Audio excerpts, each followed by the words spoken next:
पुण्यातील हिंजवडी येथे बुधवारी सकाळी एका खासगी कंपनीच्या बसला लागलेल्या आगीमध्ये 4 जणांचा होरपळून मृत्यू झालाय।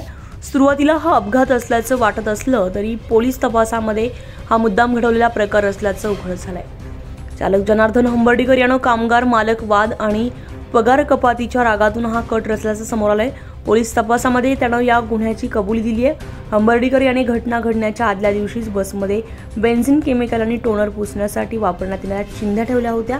हिंजवडीजवळ आल्यावर त्यानं काडी पेटीच्या मदतीनं त्या पेटवल्या, ज्यामुळे संपूर्ण बस आगीच्या भक्ष्यस्थानी पडली। या आगीमध्ये 4 जणांचा मृत्यू झाला असून अनेक जण जखमी झालेत। या घटनेचे संपूर्ण परिसरात खळबळ उडाली आहे। पुढील तपास हिंजवडी पोलीस करतायत।